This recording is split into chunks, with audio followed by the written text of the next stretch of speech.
everybody, Farmer Katie here at the Growing Minds Educational Farm. Today we are going to do an update on our beehive. It is late August and I am doing this today because I don't know if you can tell, it's a little overcast because it's incredibly hot in a bee suit in August in Charleston. So this is a good day to do it. All right, let's get started. Okay, first thing I'm doing is going to get my smoker going good. This is actually going to take a few minutes, so I just wanted to show you what I'm doing, and I will check back with you once the smoker is nice and burning good. We've got our bellows here that we squeeze, and then they send air through there, and if you will recall, air has oxygen, and oxygen helps fire burn. So pumping that air through there gets this thing nice and burning. And once it's going good, you flip the lid over, and then as you can see, smoke comes out of there. But I'm going to get it going real well so that it doesn't go out on us while we're in the beehive, and I'll be back shortly. Okay, smoker's going well, so we are going to give these bees a little smoke, and as you can see, I have a ratchet strap on the hive because it is hurricane season here. So let me get them smoked and get this ratchet strap off, and then we will take a peek inside of the hive. Alright, so this is where we extract the honey on this particular hive. These are called the flow frames. And if you look closely, you can see the bees in there, and you can see the honey. These flow frames are not completely full, but just want to show you what it looks like. The honey the bees are making going into fall, we want them to be able to keep that for them to eat over the winter. So I'm going to take the lid off and see what's going on inside. Okay, I'm going to take the lid off of the hive so you can see inside, but I'm going to be quiet because I want you to hear the sound of the bees buzzing.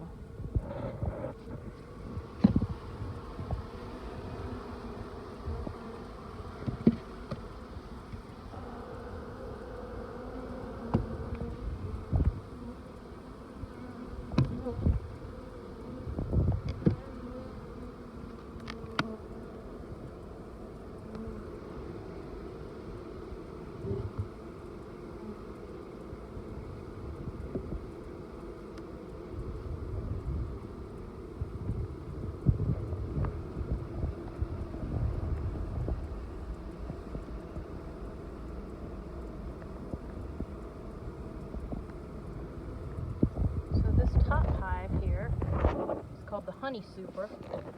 Down below, the bottom one is called the brood box. That's where the queen lays her eggs.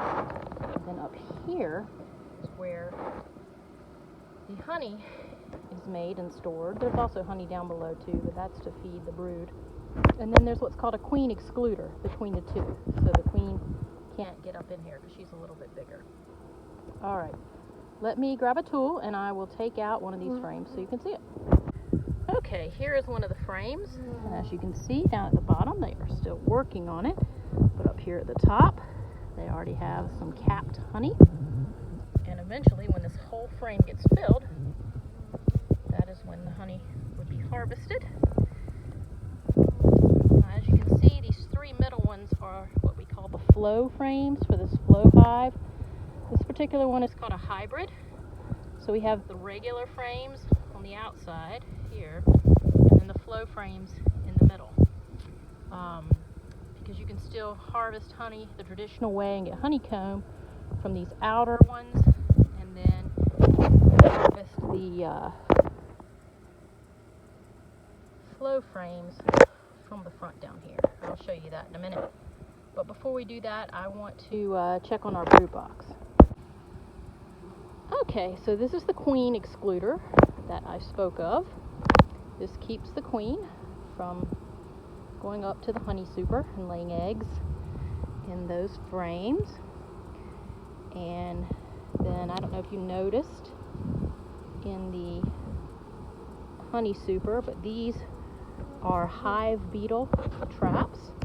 And it's a monitoring tool, so we can see when we have other insects trying to get in there and get the honey.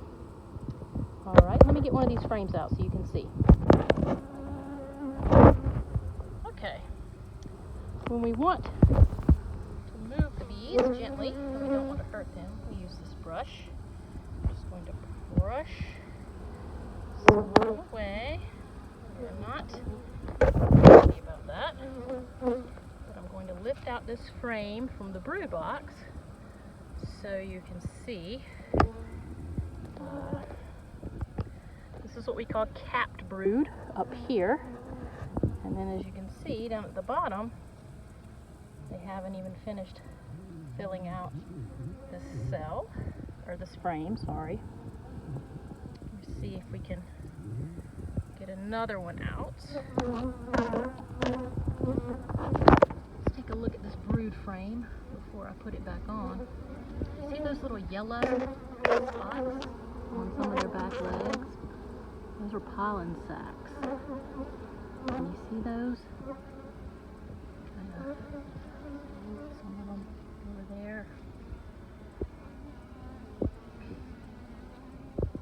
Just going to kind of scan across this brood frame before we return it to the hive.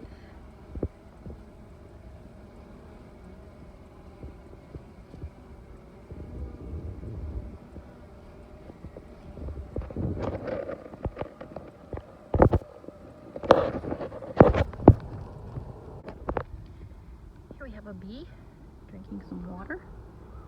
Very important, especially this time of year when it's warm out, to keep the bees hydrated.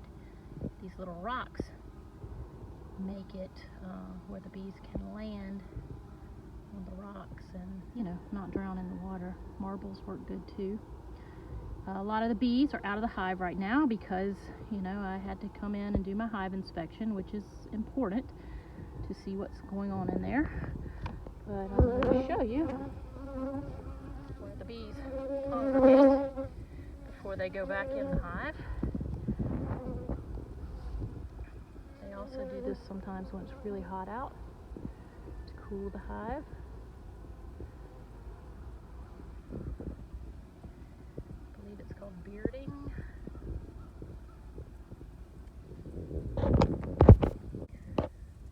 So I wanted to show you how the honey gets extracted through the flow hive. The good news is I don't really have to disturb the bees anymore. The lid's back on, everyone's happy. And as you can see, the honey is flowing down this tube. Now you can easily just have it flow down the tube into a jar, but other insects and things like to fly in there. You know, who wants insects in their honey?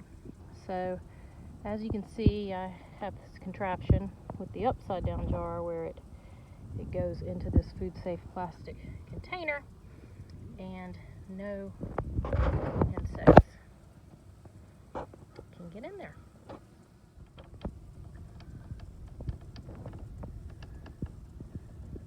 As you can see, the honey is flowing now.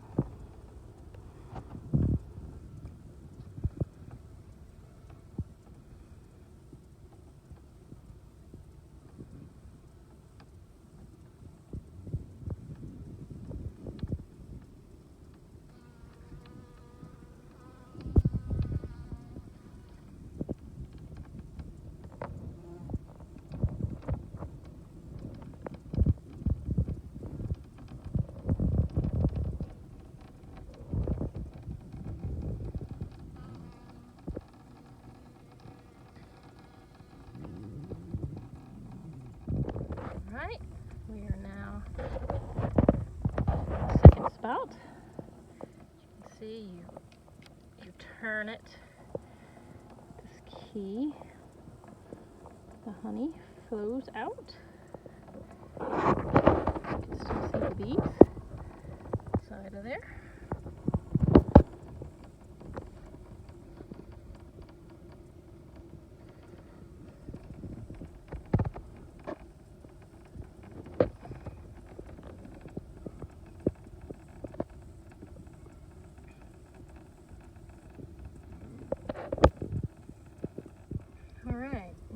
last one. You can see the honey coming down the frame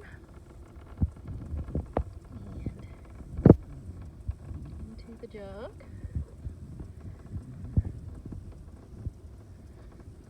And I can hear it. I don't know if you can hear it or not.